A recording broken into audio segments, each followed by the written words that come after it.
درود دوستان، خوش اومدید به کانال نوالیسم مدرن که درش به تشریح دانش و معرفت جادوگران و بینندگان شمن مکزیک بر اساس آموزه های دون خوان ماتوس و دون کارلوس کاستانرا میپردازیم. خب، در خدمت شما مخاطبان گرامی هستیم با یکی از جلسات پرسش و پاسخ شمنیسم و نوالیسم مدرن. مقرر شده که توی این پلیلیست پرسش و پاسخ مجموعه سوالاتی که برای مخاطبان نوالیسم پیش میاد مطرح و جواب داده بشه و همچنین سعی شده که به طور خلاصه و واضح به مسائل متفرقه مرتبط به کانتکست نوالیسم و شمنیسم پرداخته و گنجونده بشه. سلام بچه‌ها، شب خوش. چند نفرین؟ 9 نفر جمعا. شروع کنیم دیگه تا بقیه بچه‌ها بیان. میتونید تایپ کنید. سلام خوش اومدید. تایپ کنید ببینم چه سوال دارین اصلا یا جواب دارین. فقط در مورد اجنده اگر به سلوک مدرن ربط داره کمی صحبت کن. این چرا همش میره اول؟ اذیت میکنه. 2 نفر دستشون رو بردن بالا.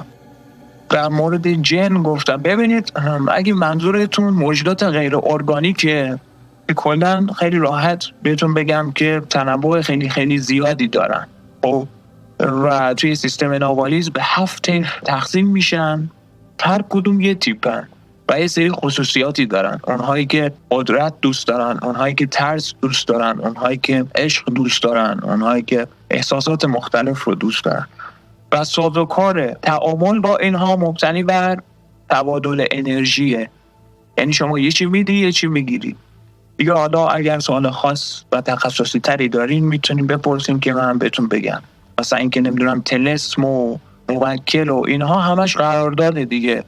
برای سالک مبارز، کسی که یک پرکتیشنر not doing هست، یک کارورز بی عملیه، هیچ نیروی غیر شخصی نمیتونه تسلط پیدا کنه چون ارادهش رو دائما داره تخمین میزنه دیگه. ولی برای مردم عادی چرا ظاهرانی بودن و هستن و خواهند بود احتمالاً که یک سری نیروهای غیر ارگانیک رو تسخیر میکنن و اجیر میکنن برای یک سری اهداف شخصی. حالا صدمه زدن به یکی از تک تک این نیروها شما میتونید استفاده کنید برای ستایش کردن کسی، برای اذیت کردن کسی یا هر کار دیگه‌ای که ممکن. مدافع دفینه که مردم رو کتک هم میزنند بله هستن دیگه. حالا این قضیهش برمیگرده به سنت بینندگان تصادفی. البته من حالا نمیخوام خیلی دیپ بشم.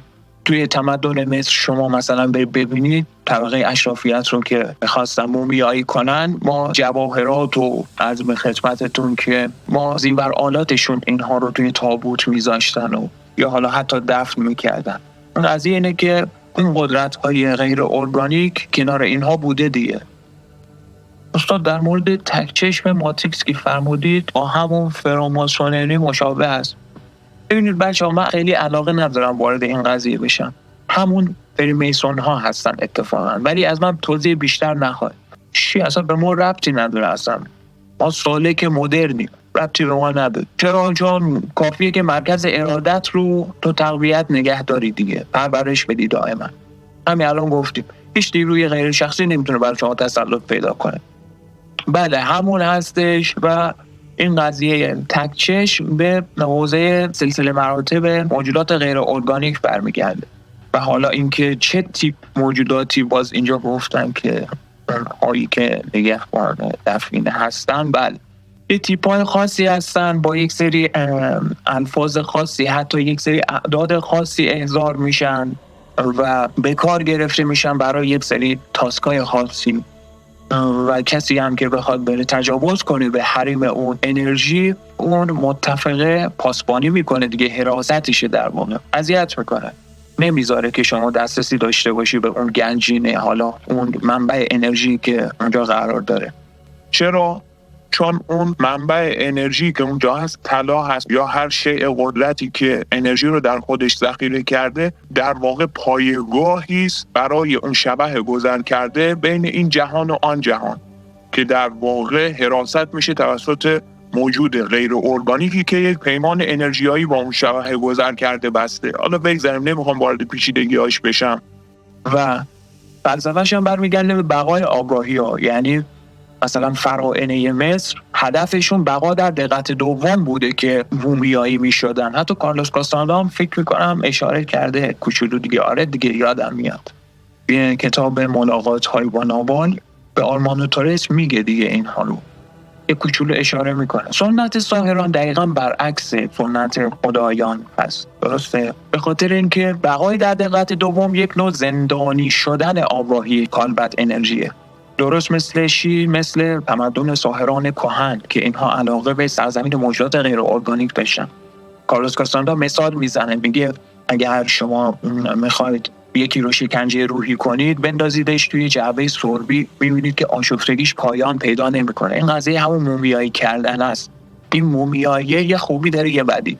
شما با اون طلا و جواهرات و نمیدونم اون متفقینی که روش طلسم شده و اینجور جفنگیات، همه نهایتا باعث میشه که این خوبی رو داره که شخص در دقت دوم بقا پیدا میکنه، اما اسیر خاطرات تاریخچه شخصی باقی خواهد موند. در صورتی که سنت تاریخچه شخصی در معرفت نابالیست کاملا ویران کننده است و ما میگیم حذف تاریخچه شخصی اصلا یکی از ارکان انضباط دیگه، گفتیم توی کلاس ها.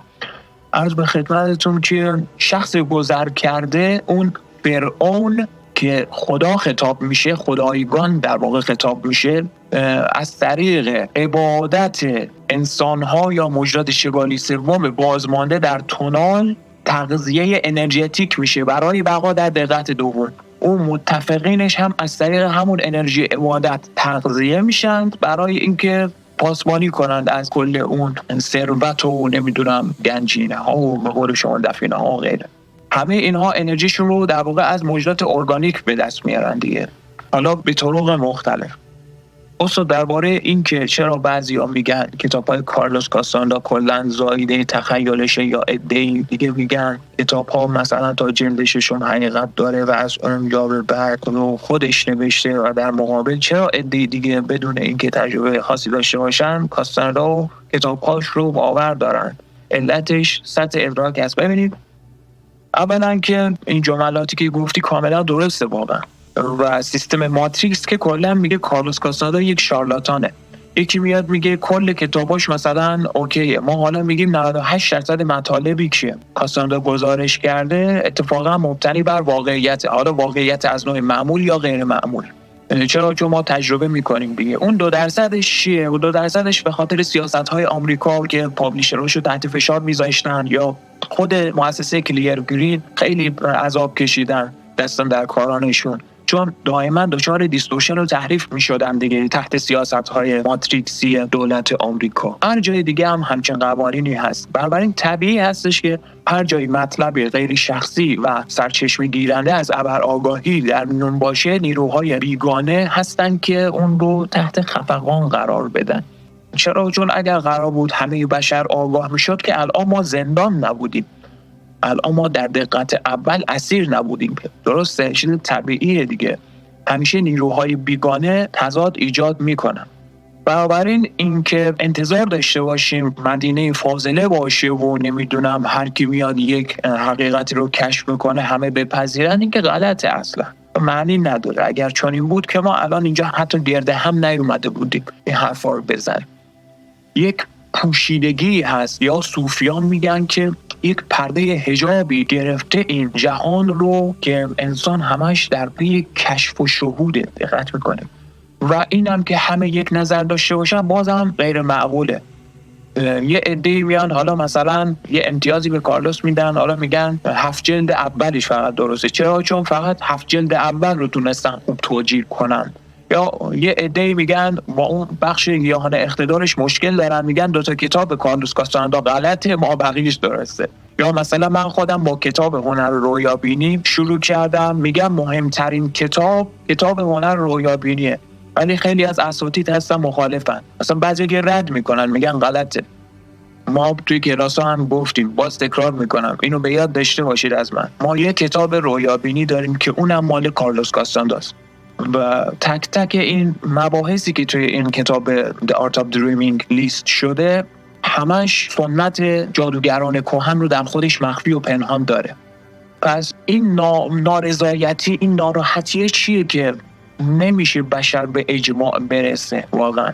دلیلش به همین قضیه واقعیت و حقیقت برمیگرده بچه‌ها. آن توی جمله چی گفتیم؟ مثلا تا جلد ششم حقیقت داره، یا بعضیا میگن واقعی نیست. اولا که اصلا تفاوت حقیقت و واقعیت چیه؟ من اینجا که بحث حالا فلسفی حالا من نمیخوام بکنم چون موضوعیت نداره، بیشتر سالکیم دیگه. و خطاب ما به مبارزان مدرن بیشتر، و همونطور که توی کتاب حرکات جادویی هم دونکوان اشاره میکنه، شمنها عملگران، شمنها اصلا کاری به روحگرایی و اینا ندارن که عمل الان چه بکنم. این سوال دائمی یک جنگجویه. دقت میکنید میان میگن که حقیقت لزوما واقعی نیست، ولی هر واقعیتی الزاما حقیقت دارد. خب من سوال میکنم حقیقتی که واقعی نباشه به چه درد ما میخوره؟ حالا برای اون فیلسوف ممکنه مهم باشه ولی برای یک سالک مبارز خب بی‌معنیه دیگه. بنابراین ما میایم میگیم چه چیز واقعی است، کدام کتاب واقعی است. خب اینجایی که من باید همینجا یکی از درس‌های ساحلی رو بهتون یاد بدم. توی کلاسامون هم اشاره کردم. ببینید اولا در مورد این که کتب کاستاندا زایده ذهنش هست، اینو اتفاقا توی یکی از مصاحبه‌هاش ازش میپرسند و اون میگه که معرفتی که دونخوان در اختیار من قرار داده و در واقع اون دانشی که من توی سیستم نامالیز به مدت 15 سال عمرم از شمنان پیدا کردم، چیزی فراتر از توانایی یک انسان غربی هستش که حالا مثلا فرضاً بخواد زایده ذهن من باشه. یعنی میگه من بالغ بعد 15 سال توی یکی از مصاحبه‌هاش میگه که مشغول تحقیق و تفحص تو این حوزه سیستم شمنیسم نامالیز بودم و با این وجود هنوز نتونستم بشناسمش. به عنوان یک مردم شناس انتروپولوژیست داره میگه ما توی نابالیسم و شمنیسم از استراتژی باور بدون باور استفاده میکنیم. یعنی چی؟ یعنی اینکه آقا شما با هر مطلبی، هر نوع معرفتی، هر نوع محتوایی مواجه میشید دو حالت داره. انسان‌های عادی سری قضاوت دیگه، اگه خیلی دیگه بی عیب و نقص باشن یه تحقیق میکنن، نهایتاً به قضاوت میرسن که درسته یا غلطه. اما سالک مبارز که نیازی به این قضیه نداره. استراتژی باور بدون باور میگه که شما تا زمانی که مطلب برات روشن نشده، واقعیت نیافته، بایگانیش کن فعلا تا سر موعد مقرر یا اثبات میشه یا رد میشه دیگه. یکی از این دو حالت دیگه، خودت دیگه درگیرش نمی‌کنی. اینجاست که نشون میده که واقعیتی که ما توی ناوالیسم استعمال میکنیم با واقعیتی که مثلا فیلسوف ها میان تعریف میکنن فرق داره دیگه.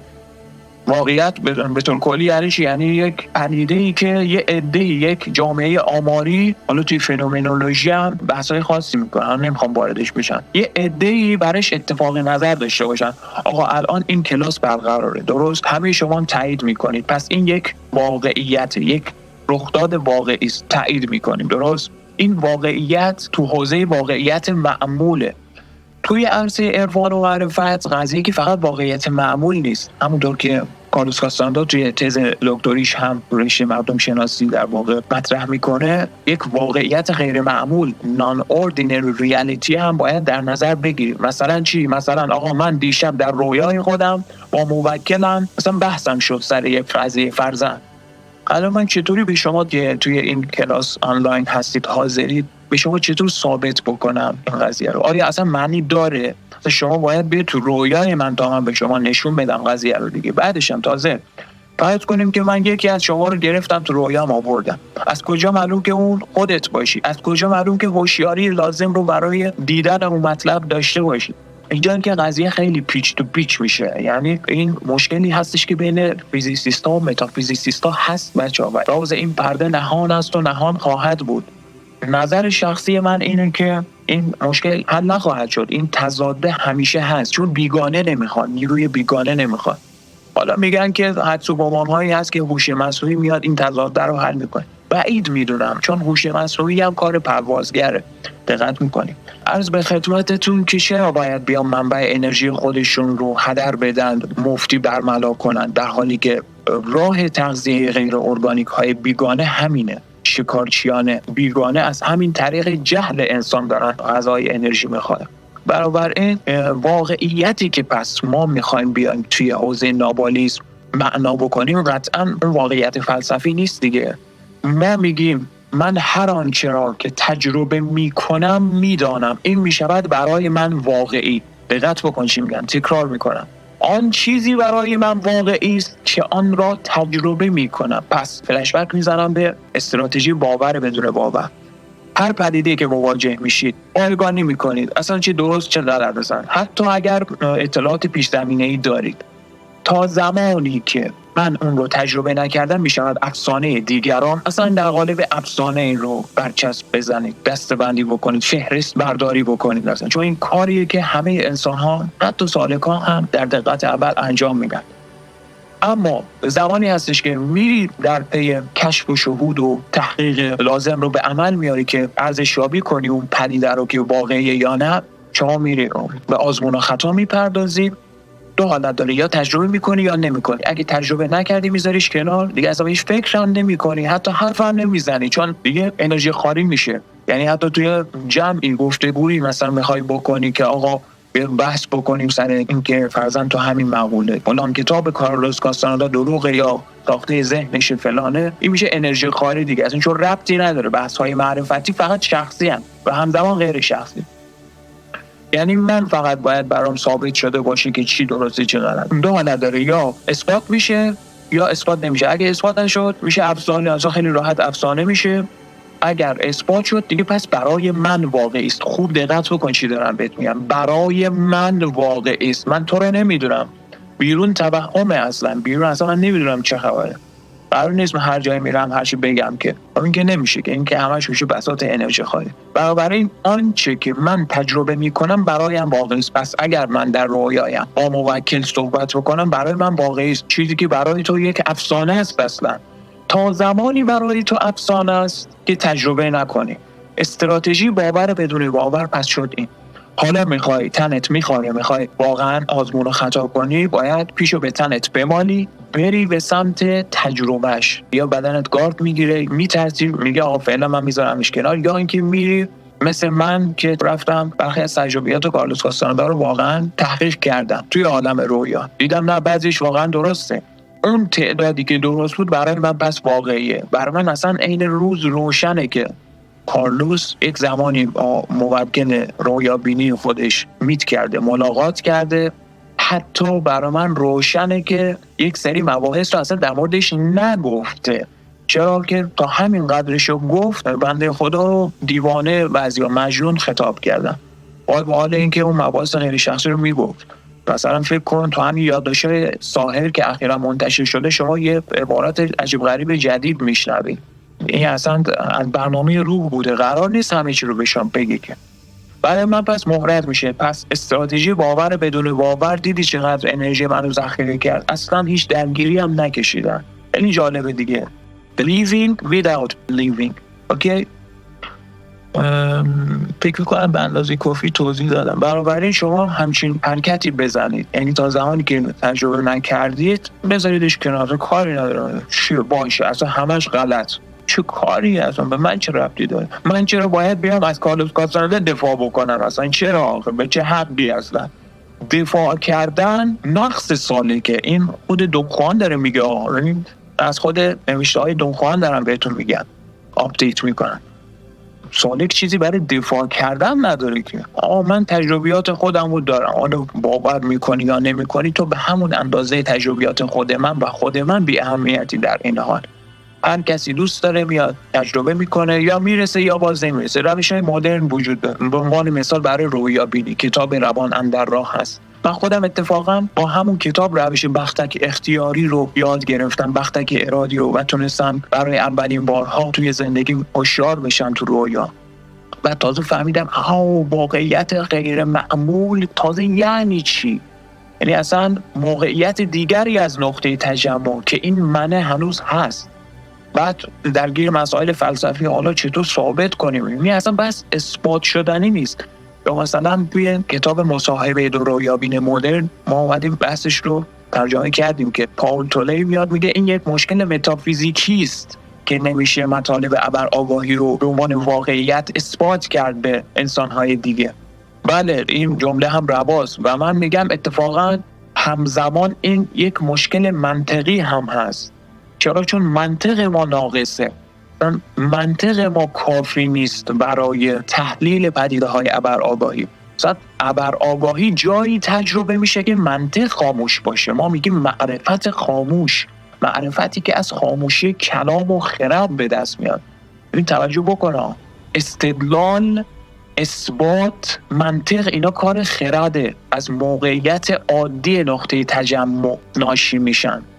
ولی متافیزیک و نمیدونم درمانگری و جادوگری و داوالیسم و شمانیسم و صوفیسم و همه اینا رو بگی، اینا ابر آگاهی هن، اصلا واقعیات غیر معمول.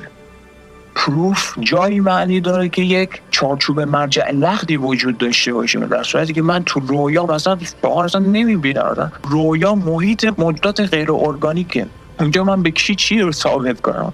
اندازه کافی دیگه فکر میکنم گفتم دیگه، درسته؟ فکر میکنم تا ابدالدهر آن شد.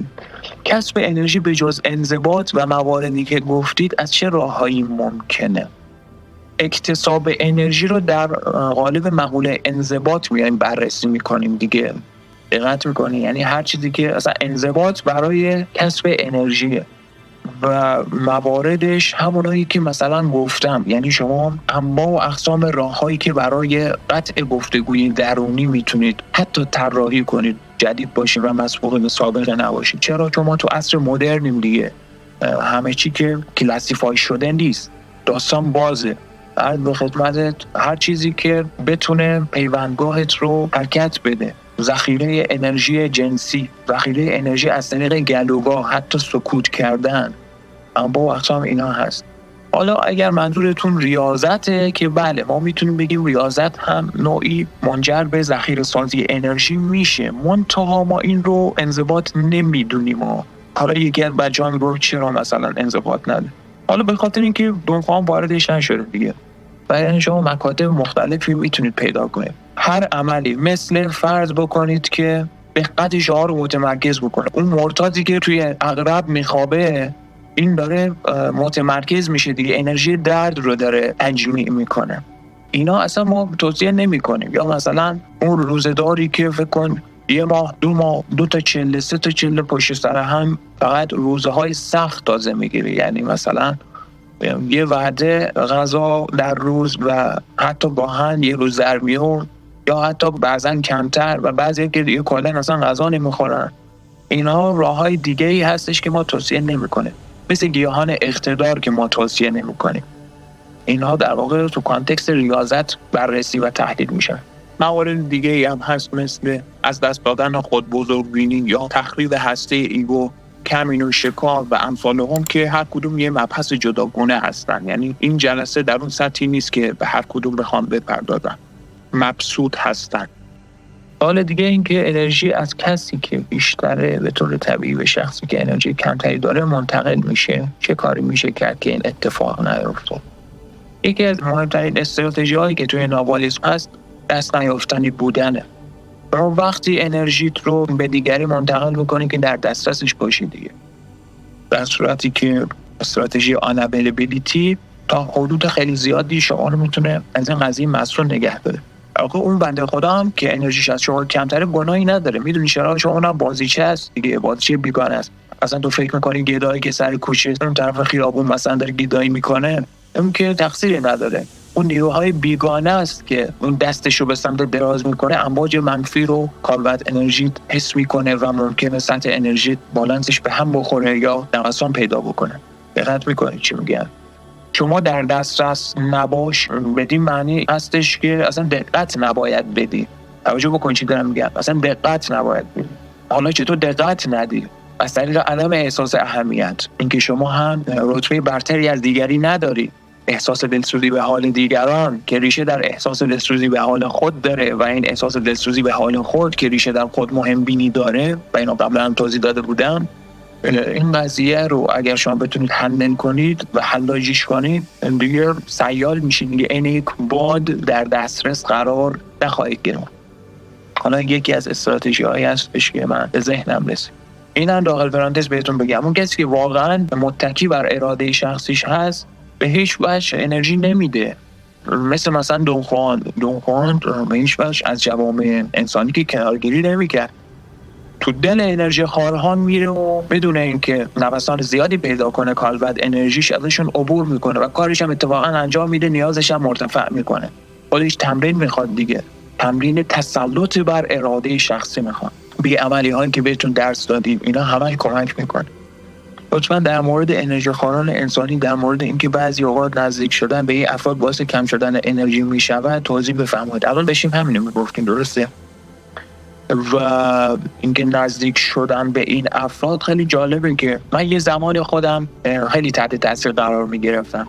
این تحت تاثیر قرار گرفتن نشان دهنده ضعف اراده است دیگه. الان اشاره کردم. الان دیگه تقریبا اینطوری نیستن. یعنی مثلا فرض کن به طور ارادی بی‌عملی من میشه به اون دیدا مثلا 10 تومن بذارم کف دستش، ولی با لبخند به هیچ وجه فکر نمی کنم که گناه داره، چرا تنها رها شده، کسی بهش توجه نمیکنه، وای اون الان میمیره اگر این پولو بهش ندم تو این سرما چه میکنه. اصلا اینا گفتگوی درونی هست، نباید گفتگوی درونی را بندازی. به این نگاه میکنم که واه چقدر از من آزادتره و من منزلت فراتر و بالاتری نسبت به اون ندارم.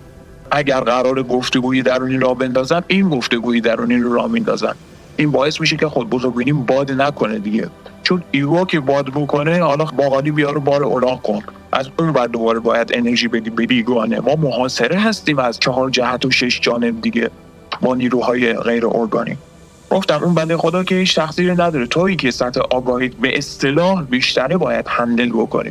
و باز اشاره کردیم تا حالا توی این مثال مهمی نیستش که آقا شما کمک بکنی یا نکنی، اصلا عملت که بی اهمیته، که اصلا کلا به اندازه خودت بی اهمیته. مهم اینه که کاری که انجام میدی با آگاهی کامل شناخت باشه و بدونی که چه میکنی و عملت از روی اراده شخصی خودت باشه، آگاهانه باشه، توجه میکنی. به قول دون خوان عمل بی عیب و نقص یعنی این، یعنی انجام یک عمل برای نفس خود عمل، که این هم لزوما از روی شناخت و آگاهی صورت میگیره. و مثلا در دسترسش قرار میگیری بدونی که من این کار رو به عنوان یک بی‌عملی دارم انجام میدم که اراده خودم رو تقریب بزنم. توجه میکنی چی میگم؟ ببخشید این موجودات نگهبان یا اژنه ها از کدام نوع چگالی هستن؟ اکثریت غریب به اتفاقشون چگالی 4 مثل پروازگرا دیگه، ولی خب لول بندی های بالاتری هم دارن ها. یعنی مثلا جهان خداگونه ها چگالی های 6 و اینا رو. حالا من چون دسته بندیشو وارد نشدم حالا نمیخوام بگم. درود مهدی، کسی که دنیایی رو متوقف کرده آیا کشیده میشه به دنیای دیگه؟ بله دیگه. اگه بله، روند مادی و منطقی کشیده شدن رو ببین، بحث خیلی مفصله.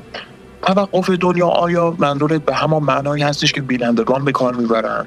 یعنی چی؟ یعنی قطع عمل سرشیرگیری معمولی که ما صبح از خواب بیدار میشیم انجام میدیم به طور خودکار. این رو به ما یاد دادن و ذهن بر ما غلبه کرده. الان دیگه صبح از خواب بیدار میشیم جهان رو به همین شکل میبینیم. این عمل سرشیرگیری هستش که عادت کردی بهش و پیوندگاه ما انجام میده. این قضیه باعث میشه پیوندگاه ما در موضع همیشگی خودش به فاصله 1 بازو از پشت شانه راست فیکس بشه. همه مردم دیگه هم مشابه ما هست و استثنا نیسته. این دنیای تونال یا جزیره تونال رو برای ما فراهم میکنه. توقف دنیا یعنی قطع این فرایند سرشیرگیری که منجر به خاموشی تفسیر میشه و لذا جهان تونال ناپدید میشه. به اصطلاح میگن تونال جمع میشه، ونیش میکنه، دیساپیر، ناپدید میشه. آره، این قضیه باعث میشه که پیوندگاه شما یک دسته جدیدی از فلزات درونی رو با بیرونی همسو بکنه و نهایتاً نیروی همسوی جدید پیوندگاه رو وادار به حرکت بکنه. وقتی پیوندگاه شما حرکت میکنه ناگزیر حالا در جای فیکس شه دیگه. اگر در حالت خاص رویا بینی اگر باشید ممکن هرگز هم فیکس نشه، خیلی رندوم فیکس بشه. تا جایی که فیکس نشه شما هوش نداری. چون ما گفتیم توی جلسه پیوندگاه تو کلاس توضیح دادیم متناظر با هر موضع نقطه تجمع یک هوش وجود داره، یک حافظه انرژتیک وجود داره. اگر حرکت بکنی هوشی نداری، حافظت تغییر میکنه، نمیری. واسه همین مست و پاتیلی ما توی رویا هیچی هم به خاطر نمیاریم، در صورتی که همه انسان رو به اندازه هم رویا میبینن. مثال حالا دارم بگم، وقتی که پیوندگاه جای فیکس میشه در موضع جدید، اون موقع یک جهان جدید پدید میاد که حافظه جدید در اون جهان رو داره. این پس میشود اون پارت دوم سوالت که آیا کشیده میشین به دنیای دیگه؟ بله، پاسخ مثبت. شما به این جهان جدید ورود پیدا خواهید کرد در جهان جدید به لحاظ هندسه و توپولوژی structurally different، یعنی از نظر ساختاری کاملا فرق داره با جهان تونال. این جهان تونال فیزیک داره، منطق داره، ولی توی فرضاً حوزه دقت دوم یا همون جهان‌های رویا مثلا فیزیک فیل میشه تا حد قابل توجهش. جاذبه مثلا نداریم، از دیوار عبور میکنی، رو سقف معکوس میشی، دونگنا رو بال میزنه میاد روی زمین. دقت میکنی چی میگم؟ یا لاوردا فرضاً. حالا چطور یه بخش از سوالت که هیدن بود میگه که آقا چطور حالا این رو ما انجام بدیم، چطور دنیا رو متوقف کنیم، که ما گفتیم با انضباط به طور خلاصه، اما این باز کم و کیفی داره دیگه. خلاصه ما میگیم انضباط.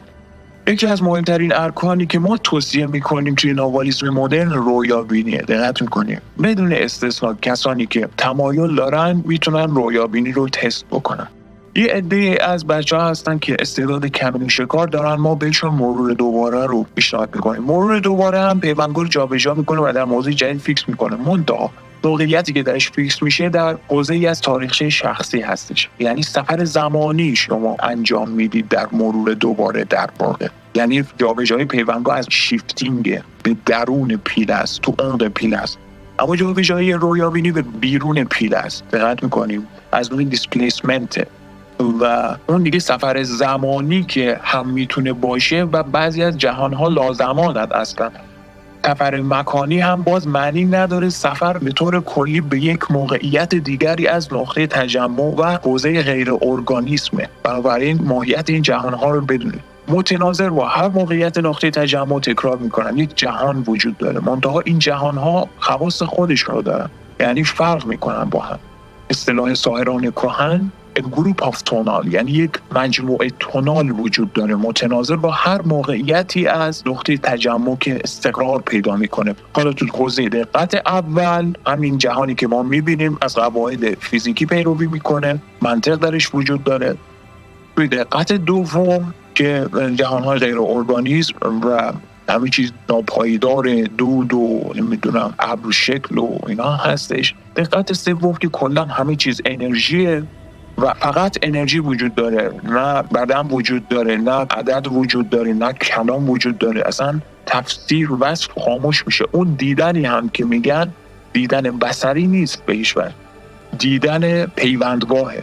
ما توی دقت اول با چشم فیزیکی میبینیم، تو دقت دوم با چشم رویا یا همون چشم سوم، و در دقت سوم توسط خود پیوندگاه میبینیم جهان رو. بهتر بگیم در همه حال این پیوندگاهی که کیهان رو ادراک و مشاهده میکنه بر حسب موقعیتی که اتخاذ میکنه بر روی پیله، درون پیله یا خارج از پیله.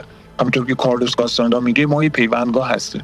منتها این ادراک ما کانالیزه میشه دیگه. توی دقت اول از کانال چشم عبور میکنه، توی دقت دوم از چشم سوم، و تو دقت سوم چون تفسیر کردن خرد خاموش میشه، کامپکتیفای میشه دیگه، انرژی کیهان رو آنچنان که جاری و ساری است میبینیم، یعنی فیوضات عقاب رو کلا میبینیم. بستگی داره دقت اون اتنشنت رو کجا معطوف بکنیم. پنجره مرور دوباره‌ای که کارلوس کاستاندا توی کتاب حرکات جادویی آموزش میده، یکی از حرکات تنسگنیتی برای تمرین به قول لوقان اینکه نیم نگاهی به بیکرانگی بندازید، این حرکت رو شما توی دقت دوم اگر توی رویابینی بخواید انجام بدید میتونید فیوضات عقاب رو بهتر ببینید. دیدن فیوضات عقاب انرژی زیادی میخواد. خودم مثلا یه بار بیشتر نتونستم ببینم و خیلی هم کم و از کمردرد بیدار شدم. هم بهتون بگم که کلا حالا نه فیوضات عقاب، افق رو میخواید ببینید، چون همیشه دید ما دید استریوگرافی از کیهان. کتاب مایکل تالبوت رو بخونید، حالا بدک نیست، به عنوان تحقیق مدرن، کتاب جهان هولوگرافیک. ما همواره یک هولوگرام داریم در واقع ادراک میکنیم، مشاهده میکنیم از کیهان. این پنجره مرور دوباره به شما کمک میکنه که دیدت رو بتونی محدود کنی و اون شفافیت لازم رو در ناحیه دیدرس تحت دقت دوم به دست بیاری، به پیوندگاهت بدی. اطراف چشمت جهان خمه دیگه، هولوگرام یعنی خمیده شده است از گوشه هاش. این حرکت پنجره مرور دوباره هم به این نحو هست. شیشه ها ساعد چپت رو میذاری رو ساعد راستت به صورت ضبطری و دوتا کف دستت رو موازی نگه میداری، صورتت رو میذاری لای دوتا کف دستت و دیدت رو از طرفین محدود میکنی. حالا خودتون بخونید. میخواستم مثال رو بزنم بگم که جهانهای دیگه حتی دیدنشون هم سخته بچه‌ها.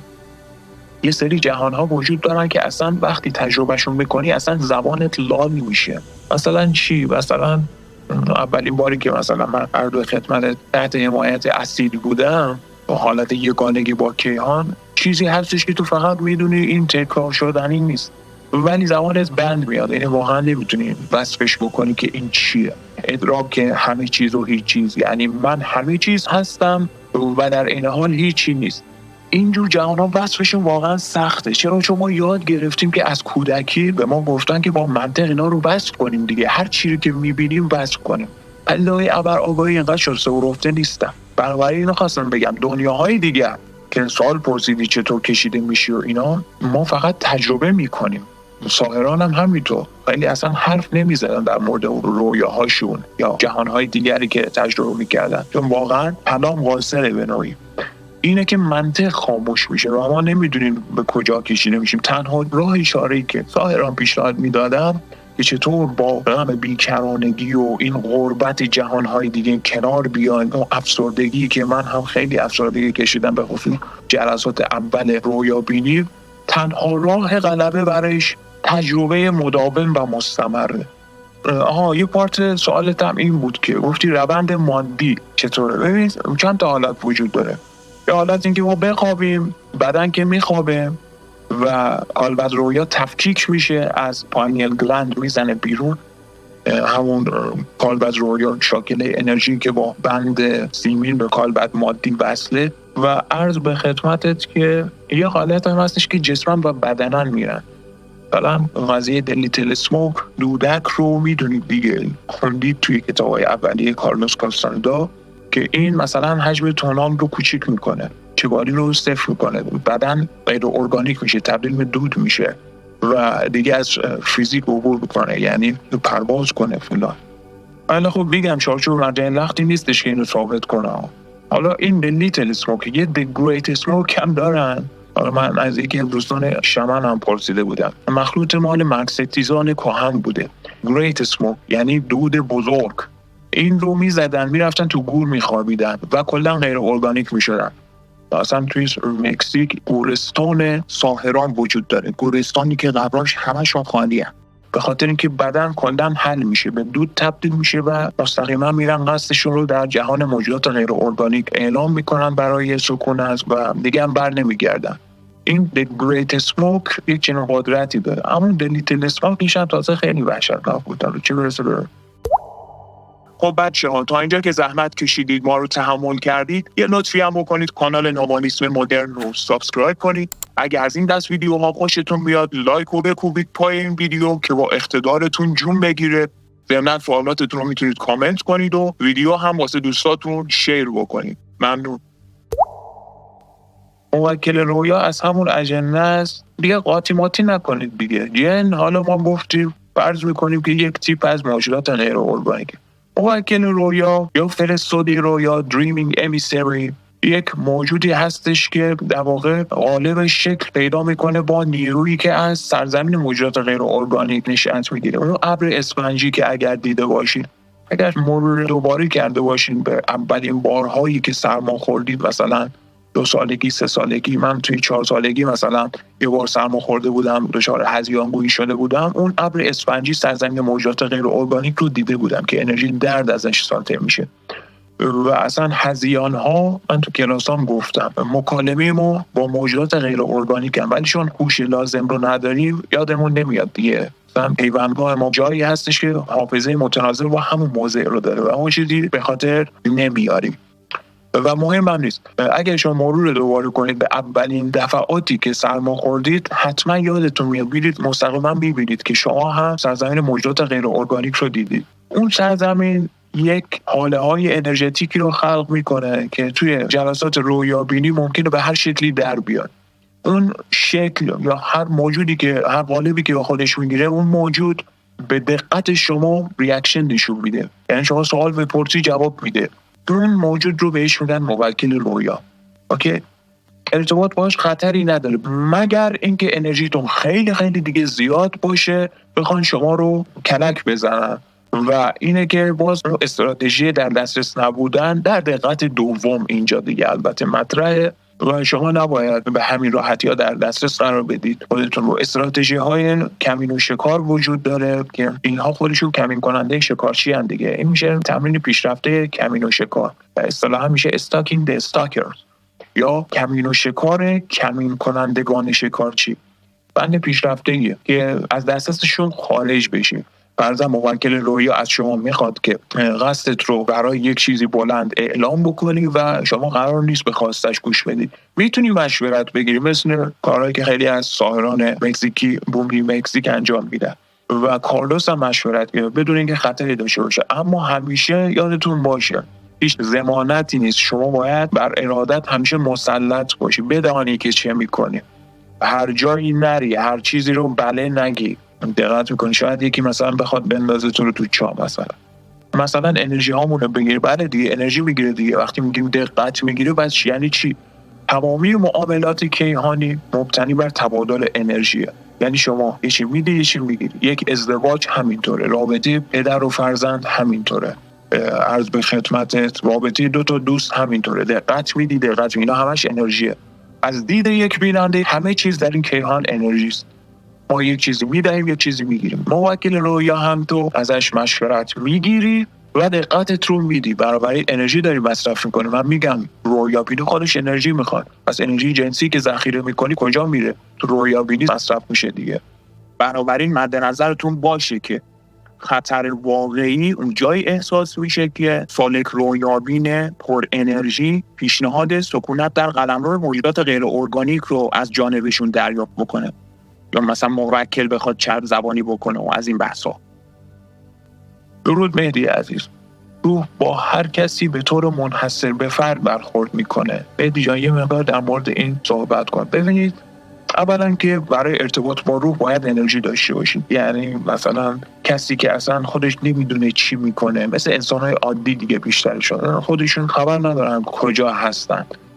واضح هستش که اینا خودشون رو نصف هم بکنن هیچ اتفاقی نمیفته. برای ارتباط با روح قصد نرمش ناپذیر باید داشته باشی. یعنی بگی آقا من تا به روح متصل نشم ول نمی‌کنم. خودت باید به روح بگی. روح یعنی چی؟ یعنی قصد دیگه. تو میخوای به قصد وصل شی، بنابراین باید قصد کنی. مثلا همین قصد یعنی چی؟ یعنی خودت باید بدونی که من قصدم نرمش ناپذیره. اگه خودت میگی بابا الکیه مثلا ول کن، این اصلا یعنی شما در حوض خالی اوج، یعنی هیچی نمیشه. به طور منحصر به فرد ارتباط برقرار میکنه. برای یکی ممکنه یه روز طول بکشه، برای یکی حتی توی دارک روم بره 2 دقیقه تمرین کنه، یه شب روشن کنه، یه عود، یه چه میدونم چند تا کلپ دست بزنه، روح حساب بشه، از به خدمت باهاش مچ بشه، صحبت کنه، حتی مشاوره بده. برای یکی مثل من ممکنه حتی مثلا چند سال طول بکشه. عرض به خدمتتون که ارتباط به شکل گرایش کالبد انرژی فرده. یعنی حتی ممکنه کسایی باشن تو خواب روح باشون ارتباط بگیره. بعضیا ممکنه حتی با یک تصادف روح لمسشون بکنه. اینها طرق مختلف ارتباط با روح هستن. این که میگی منحصر به فرد. برای یکی یک کم طول میکشه، برای یکی ممکنه خیلی زیاد طول بکشه. بر حسب سطح انرژی به گرایش کالبد انرژی مربوط میشه و انواع و اقسام این مسائل. نکته مشترک برای ارتباط با روح از برای همه سالکان اینه که قصد نرمش ناپذیری داشته باشن. یعنی نادیده نگیرن دیگه، بگه آقا من تا با روح ارتباط نگیرم بل نمی‌کنم. مثلا شمن‌هایی هستن، بانو سالکانی هستن که میرن توی طبیعت، شب و صبح سر میکنن، صبح بلند میشن شروع میکنن به رقص کردن، رقاصی اونقدر رقص میکنن. حالا اون داستانش توی کتاب تارعنکبوت جهانی هست دیگه، بگه اولم اونجا بود یا جای دیگه بود کار نداریم. و حتی نمیدونم لباساشو در میاره. یعنی مراسم و آیین‌های شمنی هستن دیگه. تا متصل نشن ولکن نیستن. این یعنی همون طرق مختلفی که سالک مبارز قصد نرمش ناپذیرش رو ابراز میکنه به روح. هر کسی روش منحصر به فرد خاص خودش رو داره. مهدی جان میشه بفرمایید چگونه میتوان در دقت دوم با موجودات غیر ارگانیک جنگید یا اصلا این کار درسته؟ جنگید که حالا نه مثلا ابزاری مثل بیل و کلنگ و نمیدونم اسلحه و شمشیر و اینا برداریم، این که معنی نداره. ولی در کل این قضیه برمیگرده مقوله کمین و شکار. کمین شکار یک سری اصولی داره. اون اصول سالک رویابین رو راهنمایی میکنه که چطور دست و پنجه نرم کنه با موجودات غیر ارگانیک. دقت میکنید و قضیه اینه که برخورد مستقیم و اینها جزو اولویت‌های بعدیه. شما در وهله اول برای اینکه انرژی ندید به غیر ارگانیک ها، اولین حرکت یعنی دیفالتتون باید نادیده گرفتن باشه. چیزی هستش که همه میگن و همه هم بلدن. یعنی چی؟ یعنی شما روی گردان میشی به همین سادگی. چه تو دقت اول چه تو دقت دوم متفق ببینی، موکل ببینی، هر چی بخواد ببینی باید روی گردان بشی. اصلا انگار نه انگار که چی میبینی. چرا؟ چون به محض اینکه دقتت رو درگیر بکنن ممکنه فرآیند انرژی خواری بلافاصله استارت بخوره. میدونی احتمال داره ترس خوار باشن. انرژیت رو میمکن، از طریق مکیدن دقت شما رو میترسونن و شما هم که دیگه میترسی فلج میشی دیگه، تا ته میری، ممکنه حتی سکته رو بزنی دیگه. بنابراین اولین چیز همین نادیده گرفتنه. اما بعضی از اوقات ریش هستن دیگه، خیلی هاشون اینجا شما ترفندهای دیگه باید بزنی، یه سری بی‌عملی های دیگه. مثلا مثل چی؟ مثلا سوال بپرسی، فرضاً تو دقت مهاجم رو به دام بندازی، یا مثلا گیرش بیاری. به عنوان یک دوست، من مثال زده بودم توی کلاس برای یکی از بچه‌ها، یکی از غیر ارگانیک ها رو به همین شکل من کمین و شکار کردم که به عنوان یک دوست قدیمی این رو فرض کردم و رفتم به سمتش باش صحبت کردم. اینو گیر آورده بودم، میدونید. بعد اون یه لحظه قفل کرد. شما اون چه که باید توی ارتباط با غیر ارگانیک ها رعایت کنید، پیش بینی ناپذیر بودنه. خودش مربوط به قضیه کمین و شکار میشه. یعنی انواع و اقسام روی کرده رو باید لحاظ کنی، انواع و اقسام تریک ها رو اعمال کنی که پیش بینی پذیر نباشی. اونها فکر نکنن که یک لقمه چرب و نرمه. میگم این خودش قضیه کمین شکار، کمین کنندگان شکارچی خودش مبحث پیشرفته ای هست. گاهی اوقات خیره شدن توی چشم‌های یک غیر ارگانیک میتونه دقتش رو به دام بندازه و قفلش کنه. اونها شرمنده میشن. یا گاهی اوقات ناز کردن اینها، نه بی‌عملی دیگه. اینها رو خر بکنیم، دقت می‌کنیم. لفظ اینفورمال بخوام بگم باید خرشون کنیم یک جوری، تا با استراتژی‌های مختلف. و جنگیدن رو در رو، یعنی یک آن مثلا فرض کن موجودی رو می‌بینی داره برات توهم ایجاد میکنه، میخواد بترسونه ازت، یک آن خودت رو درشت میکنه، میگه خفه شو. همین یک کلمه رو مثلا میگی، یا مثلا میگه خودتو جمع کن، یا چهره واقعی تو بهم نشون بده، یا مثلا یه جمله قدری بگی که اون قدرتی که پشتش میذاری صرفاً به قصد به دام انداختن دقت اون غیر ارگانیک باشه. در این حالت اون یه لحظه قفل میشه، یا ممکنه هر اتفاقی بیفته، ممکنه کوچیک بشه تا اینکه آب شه. اصلا من یه بار مثلا یه غیر ارگانیک رو به شکل با بزرگ خدا بیامرزم دیدم داره پرخاشگری میکنه، میخواد بیاد منو دنبال کنه و منو بزنه، چک و لغت بگیره. بعد نزدیک بود که خوابم به کابوس تبدیل بشه که من کمین شکارش کردم. به بچه‌ام گفتم حالا به شما بگم دیگه، یا مثلا من نازش کردم، گفتم اخی کوچولو چرا بیقراری میکنی فلان. این همینجور حجمش کوچیک شد، تغییر شکل داد، اندازه یک نوزاد شد. بعد دیگه ولش کردم، حالا برو به کارت، برم به زندگیم برسم. همین خیلی راحت با این مثال بهتون گفتم که با استراتژی مختلف میشه کمین شکارشون کرد. مورد دعوای رو در رو که اگر واقعا قدرتش رو داشته باشید شما پیروزید. چون سالکان رویابین انرژی زیادی دارن. عرض به خدمتتون که حالا من قضیه شمشیر سامورایی رو بهتون نگفتم و توضیحش خورده طولانیه، حوصله‌ام نمیکشه. یک شمشیری که از قصد ساخته میشه، سالکان تائوئیسم معمولا دارن دیگه، از اینا ورژن ارگانیکش رو دارن، غیر ارگانیکش هم میسازن توی فرکانس‌های آلفا. شما هم میتونید توی حالت بین خواب و بیداری یک چنین شمشیری از قصد بسازید و این میشه پارتی از بدنتون. هر وقت غیر ارگانیکی مثلا بخواد بیاد، مستقیما میتونید با این شمشیر دو شقش کنید. میکنید. این هم تست کردم و این هم غیر ارگانیک رو تجزیه میکنن. نمیکشه ها، ببین اینا هیچ کدوم غیر ارگانیک ها رو نمیکشن، فقط کمین شکار میکنن. کشتن غیر ارگانیک کار ساده ای نیست متاسفانه. خیلی خوب، اینم از این. در رویا یا بیداری، در هر دو در بیداری منتها بیشتر متفقینی ظاهر میشن که گرایششو به انرژی خاری ترسه. یعنی شما اولین چیزی که حس میکنید میترسید، تو میزنی رو کولت فرار میکنی، فرار بکنی ممکنه بیشتر تو رو درگیر کنن. نادیده بگیر، نادیده مثلا چی گویا با یه خنده میتونی از بغلت ردش کنی. دقت میکنی اصطلاحاً خنده جنون ارادی، یکی از فنونی که دون خوان به کارلوس یاد داده بود این که میگه به پات ضربه بزن و قاقاه خنده رو سر بده. این دقت موجود غیر ارگانیک رو درگیر میکنه. میگیم چیه این ولش کن، ولی به محض اینکه پیش بینی پذیر باشی بگی وای خدایا این چیه فلان اینا، اون بیشتر جذب میشه چون جریان انرژی رو میمکه دیگه. دلیل انرژتیکش هم اینه که پیوندگاه موجودات غیر ارگانیک خیلی سیاله، واسه همینی که با یه تلنگر تکون میخورن. یعنی شما اگر ترس بدی همونقدر میره تا اینکه تمام انرژیت رو بمکه و اینکه با یه قاه خنده بخوای شکش بکنی یک لحظه قشنگ قفل میشه و اصلا ناپدید میشه به احتمال خیلی زیاد. بنابراین هم در دقت اول هم در دقت دوم استراتژی‌های کمین و شکار به کار میان. آیا منظور دقت دوم جهان اسیری هست؟ جهان اسیری بخشی از دقت دوم بچه‌ها. جهان‌های رویا بخشی از دقت دوم هستند. دقت دوم خیلی وسیعه. ببینید من این تمثیل رو برای بچه‌ها به خدمتتون میارم که دقت اول همون شناخته است، دقت دوم ناشناخته و دقت سوم ناشناختنی. بنابراین نسبت تونال به ناوال میشود نسبت شناخته به ناشناخته دیگه، درسته؟ پس جهان اتری و اسیری میشود لایه‌هایی از آگاهی کیهانی که تو حوزه دقت دوم قابل ادراک و مشاهده اند. بنابراین بچه‌ها مد نظر داشته باشید اگه بخوایم خیلی دقیق باشیم، دقت یا تمرکز یک جهان نیست، بلکه ابزاری برای آگاهیه که به توسطش میشه طیفی از جهان‌ها رو دید. حالا این جهان‌ها معمولاً به شکل رویایی قابل ادراکند تحت دقت دوم. در دقت اول ما جهان فیزیکی و مادی رو ادراک و مشاهده میکنیم و مانند اینا.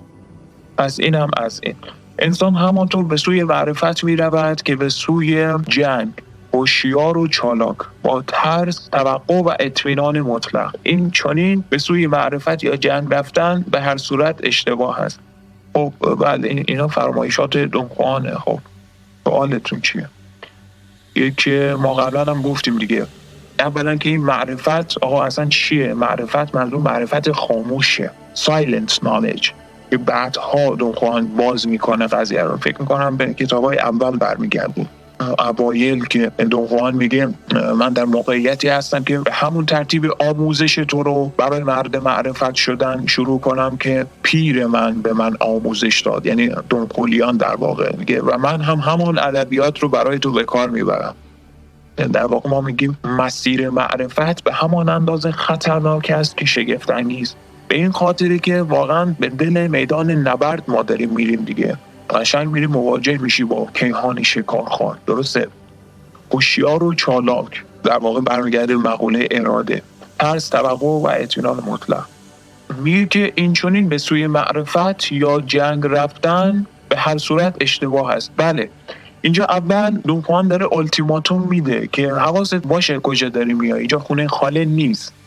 همون در واقع هشداری که ما به بچه‌ها میدیم دیگه. آخه بعضیا فکر میکنن که مثلا معرفت نامالی جای خوشگذرانی، این غلطه دیگه. یا بعضیا برای شگفتیش نمیدونم یکی فکر میکنه حلوا میدن. این از این دست موارد. حتی اون شمنهاش هم یا اونقدر سر به هوا هستن که بیکفایتی آگاهیشون نهایتا منجر به مرگشون میشه، یا اینکه گارد میگیرن یا خورده محتاطانه عمل میکنن و یا هم که نهایتا اصلا کناره‌گیری میکنن از مسیر معرفت. شما کی رو دیدید که توی این کیهان زندگی عادی و خوشگذرانی های معمولیش رو ول کنه بیاد بگه که من میخوام به ناشناخته ورود بکنم؟ ناشناخته‌ای که بیدر و پیکره، اصلا هیچ چیزش معلوم نیست. دقت دوم درندشتی که هر دفعه ما میریم رویا میبینیم یه بلایی سرمون بیاد. باورتون نمیشه که یعنی یک جلسه نمیشه ما داستان نداشته باشیم توی رویا. همیشه هم پیش بینی ناپذیر. نشون دهنده شکارخوار بودن ماهیت این کیهان انرژی دیگه. حالا اینجا فرضاً توی دقت دوم بنابراین شما باید حواست جمع باشه، هوشیار باشی با جنس ترسی که مسیر معرفت در خودش داره. اینجاست که دونخوان داره این هشدارها رو به کارلوس میده. چرا یه طوری راجع به غیر ارگانیک ها صحبت میکنید که انگار همشون دشمن انسان؟ نه خیر، به هیچ وجه. اونها دشمن انسان نیستن و به قول دونخوان اونها عموزادگان ما هستن. منتها طیف های مختلف دارن. از این 7 طیف غیر ارگانیک یکی دو تا طیف هستن که جدا دشمنن. یعنی مثلا مثل چگالی چهارم پروازگران، اینها به نوعی دشمنن، آنچنان که بینندگان عهد عتیق میگفتن. ولی خب حالا ما باز توی نوالیسم مدرن باز میذاریم قضیه رو، بگیم چرا؟ چون اینها هم یک تعامل انرژتیک با ما انجام میدن دیگه. آنچه را که از ما میگیرند که همانا انرژی است، در عوضش به ما چه میدهند؟ خرد میدهند. از طریق گفتگوی درونی ما رو در موضع منطق فیکس میکنن دیگه. پس منطق، این که میگیم موهبت غیر ارگانیک هاست، بیراه نیست دیگه. بنابراین خیر، به طور کلی که این جمله اصلا غلطه. مثل همین مثال موکل رویا هم زدن، بارها شده دیگه، توی استوری میاد داستان مکاشفه ها رو میگم، مثلا موکلم فلان شد رسال شد. خب اینا عطیان دیگه، یه چیزی میدن یه چیزی میگیرن. بنابراین این که میگیم کیهان شکار آره، یعنی هر موجود زنده و آگاهی درش در جستجوی صورتی از انرژی هست. این طبیعت همه ما هست. من دیدم و داشتم دوست یا یاور غیر ارگانیکی که بده بستون باهاشون داشتم، یا کمک با حسهای خوب. بله همینطور. شما مثلا یک کانابیس هم یک موجود غیر ارگانیکه دیگه. شما کانابیس هم میکشید، یک حال خوب به قول شما به دست میده، درسته؟ وارد ابر آگاهی میکنه شما رو. ولی در مقابل انرژی مرکز سومت رو میخوره دیگه. یه چیزی میگیره یه چیزی بهت میده. این چیز طبیعی هستش. من گفتم تمامی سازوکارهای تعاملات بشری و غیر بشری مبتنی بر تبادل انرژی است. پس چیزی میدی چیزی میگیری. بنابراین دشمن یا دوست شاید اصلا معنی نداشته باشه. دوست و دشمن تفسیرهای مبتنی بر منطق که حاصل از موقعیت عادی نقطه تجمع، یعنی توی جزیره تونال معنی دارن.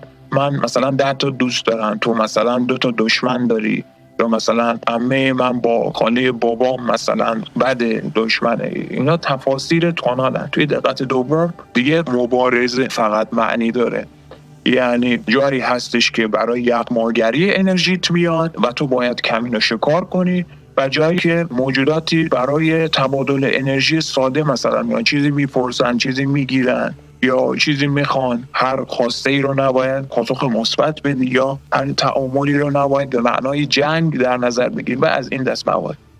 آیا منظور دقت دوم جهانهای دارای کالبد است، یعنی عالم اصیلی و علی و ذهنی؟ اشاره کردیم دیگه. خیلی البته نمیشه اینا رو مقایسه کرد. ببینید ما در دقت دوم با کالبد رویا جهان رو ادراک میکنیم، ولی توی این سیستم های اشراقی کالبد رویا رو حالا میان به کالبد اصیلی حالا تشبیه میکنن، یا نزدیک کالبد اصیلی یا کالبد اتری. بهتر مقایسه نکنیم چون سیستم های معرفتی فرق دارن با هم. دقت میکنیم و ما تو این زمینه محتاطانه پیش میریم. با اون 7 تا کالبد مثلا بخوایم قیاس کنیم. فقط اینو بهتون بگم، 7 تا کالبدی که تفسیر میکنند برآمده از 7 موقعیت مختلف نقطه پیوندگاه ما بر پیله انرژیمون هستن. اوکی؟ بنابراین این که میگیم عالم اصیلی لایه‌ای از دقت دومه و علی تا جایی که توی سیستم ناوالیز به تفسیر مربوط بشه قطعاً مربوط به حوزه دقت دوم میشه، به همین ترتیب ذهنی. دقت سوم دیگه حوزه ناشناختنیه، یعنی فقط یک کالبد انرژی وجود داره.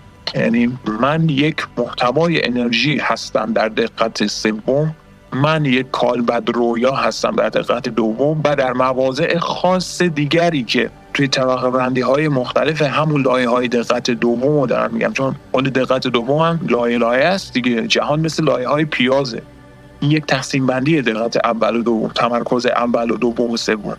خود دقت دوم میلیون ها ناشناخته درش وجود داره و طیف های غیر ارگانیک های خیلی زیادی درشون لایه وجود داره. همین 7 طیف غیر ارگانیک در 7 جهان مختلف دقت دوم حضور دارن دیگه. دقت میکنیم برای خیلی وسعت ناشناخته زیاده. این کالبدهای مختلف که توی لایه‌های دقت دوم هستن حاصل موقعیت‌های خاص نقطه پیوندگاه هستند. هر جایی که ما پیوندگاهمون رو متناظرش جابجا کنیم به کالبد متناظر همون جهان دسترسی پیدا میکنیم. بر حسب مفهوم پیوندگاه اینو به این شکل میشه توضیح داد. وقتی که با روح ارتباط برقرار میکنیم چه اتفاقی میفته؟ آیا از نظر مادی به شکل خاصی ممکنه در بیاد؟ ممکن هم هست اصلا چیزی نبینید. نه خیر. مثلا بعضیا میگن یه شاکله کاملا نورانی انسان در مقابلشان ظاهر شده. اون شاکله نورانی ممکنه قالب انسانی باشه، هر چی میتونه باشه. ولی خب ادراکات غیر معمول هم ممکنه مترتب بشه. بله. و اینکه چه اتفاقی به آگاهی میفته شما متصل میشه، اتصالت مشخص میشه، یعنی یه چیز درونیه، نمیشه در موردش گفت.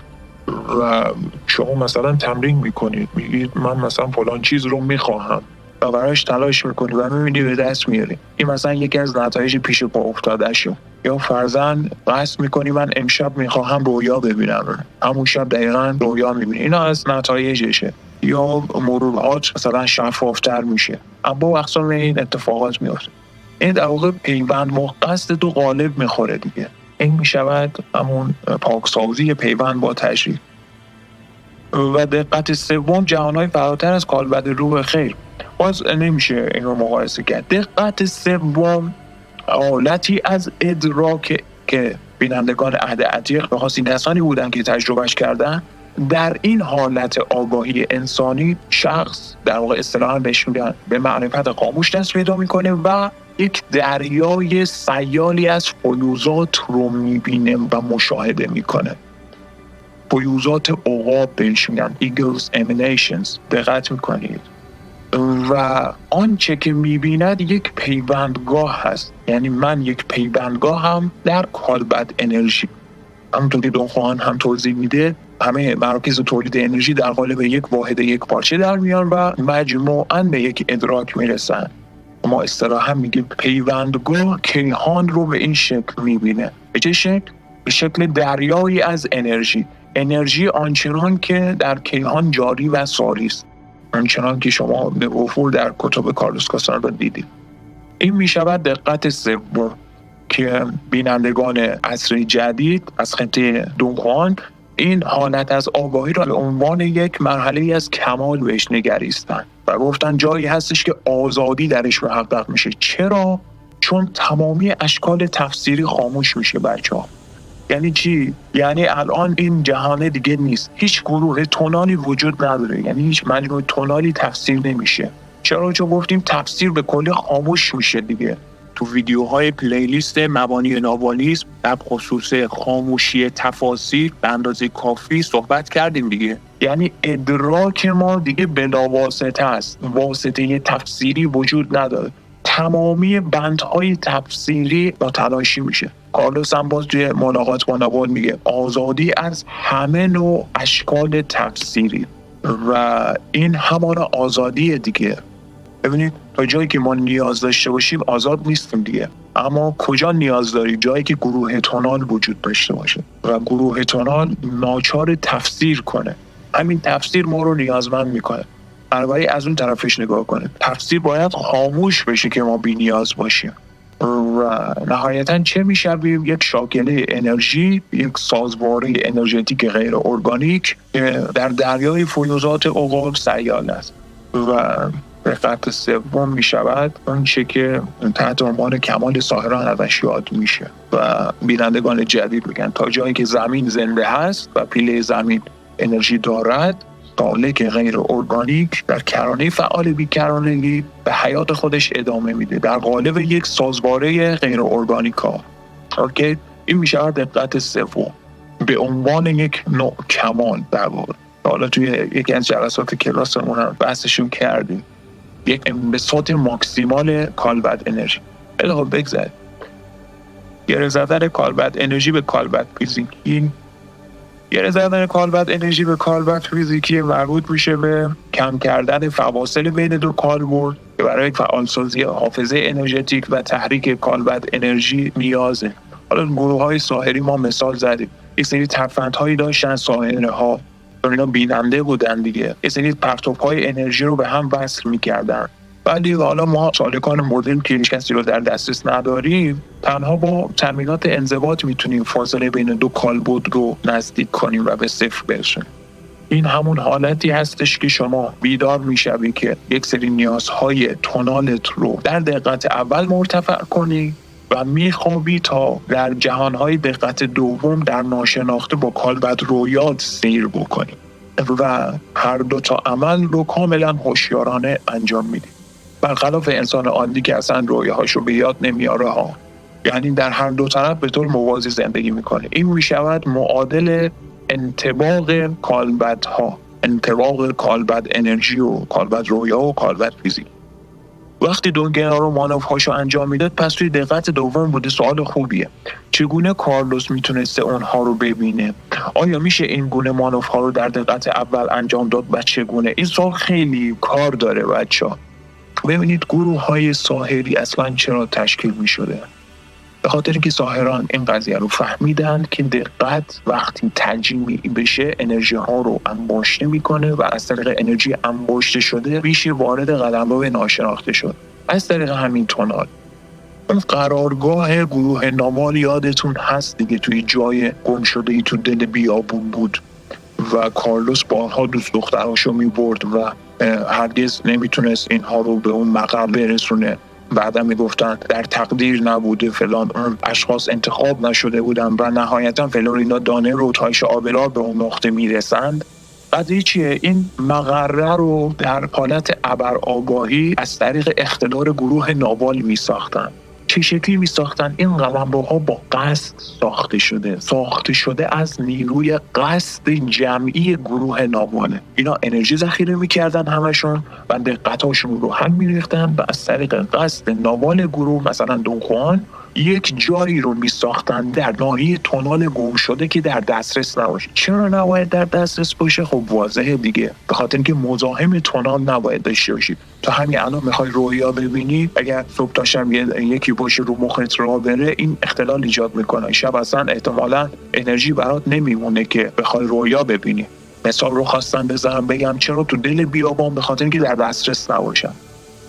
میرفتن در نواحی گم شده ای اون مقره رو با قصد خودشون میساختن. نمونه های قوی‌تر و کهن‌تری هم وجود داشته که ساحران کهن، ساحران تمدن مثلا تولتک ها، چندین گروه ناوال به طور موازی قصدهاشون رو هم متراکم میکردن و شهرک هایی رو در ناحیه بین دقت اول و دوم میساختن.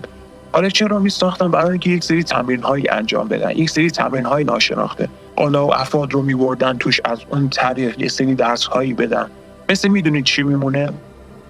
مثل میمونه که یه عده افراد رو ببرید تو دقت دوم، تکنیک های ساحری رو بهشون یاد بدید.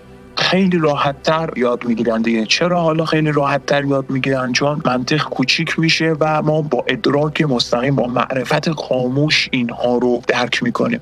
فرضاً دونگنا رو بدونه که کوچکترین کلمه‌ای بگه، با یه معکول شدن رو سرش به کارلوس یک پیامی رو میده و این یک پیام بیشتر از کنن به اندازه یک کتاب پیام میده. ولی کارلوسی که در دقت اول است میگه این قلبازه رو مثلا نگاه بکن، به خاطر اینکه دقت اول تفسیر میکنه.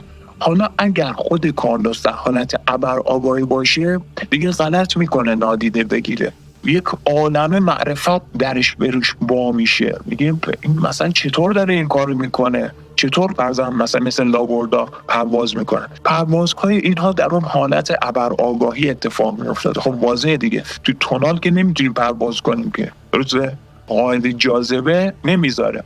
جاذبه کجا خاموش میشه؟ مثال زدم در ابرآگاهی و در دقت دوم که اصلا جاذبه نداریم اصلا کلا.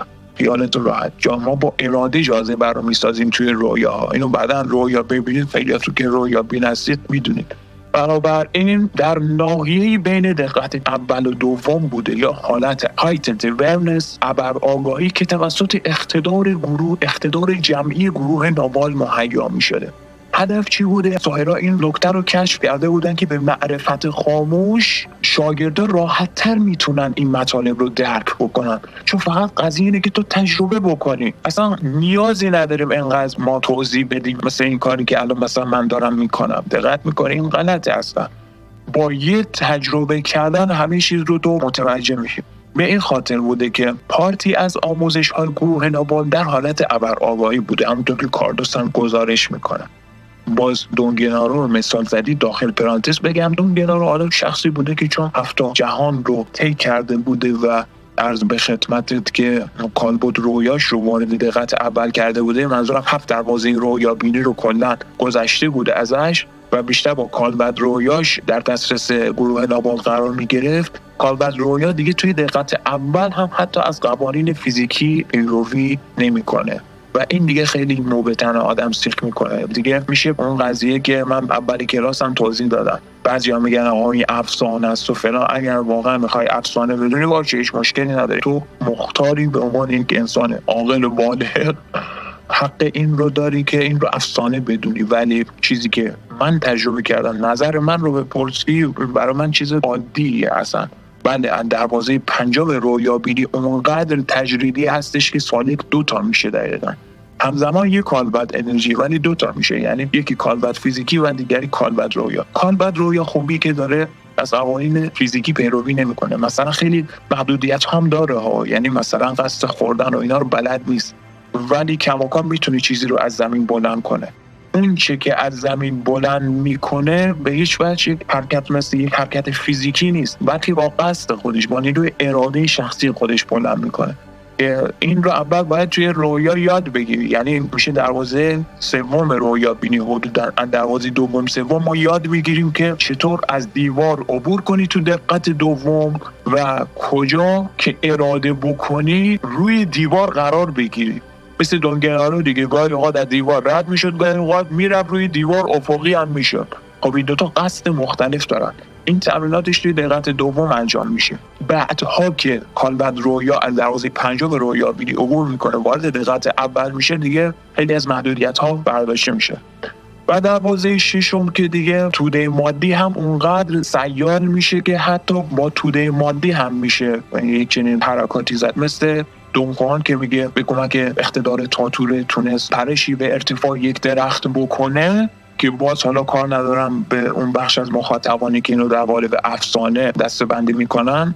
این نشون دهنده سیالیت توده مادی دیگه و نهایتاً سفر نهایی که به ورطه میپرن، کالبد مادی به انرژی تبدیل میشه دیگه. همونطور که کارلوس کاستانزا توی ملاقاتش با سوامی موکتاناندا هم این بحث رو مطرح میکنه و میگه که آقا این جسم، این توده مادی، جسم فیزیکی ما از ماده سره که تشکیل شده نیست، در واقع انرژیه. منم خدمتتون عرض کردم این جسم فیزیکی ما یک تفسیر از انرژی ماست.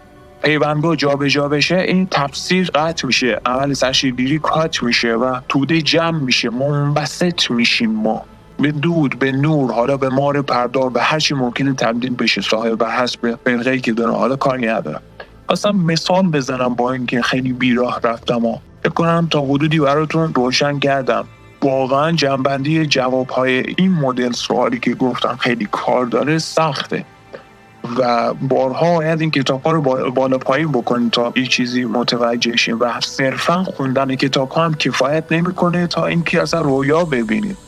وقتی رویا می‌بینید و اونجا هم درست به اندازه همین جهان عمل می‌کنید، تازه می‌فهمید قضیه چیه و چقدر جدیه. خب تا همینجا کافیه. بقیه سوالات هم توی ویدیوهای آتی با هم بررسی می‌کنیم. خیلی ممنون که همراهمون هستید. در پایان اگه علاقه‌مند به مباحث مرتبط هستید لطفاً کانال نابالیسم مدرن رو سابسکرایب کنید. با لایک یا دیسلایک کردن ویدیو کمک می‌کنید تا این دانش در دسترس منتخبین رو قرار بگیره. یادتون هم نره که پرسش‌های ارزشمند خودتون رو واسمون کامنت کنید تا هر چیز زودتر با پاسخ دادنشون در حد اقتدار انجام وظیفه کرده باشیم.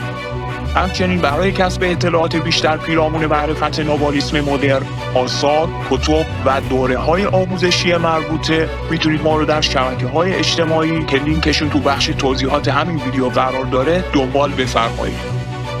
به امید دیداری دوباره، باشد که در مسیر هوش پایدار بمونید.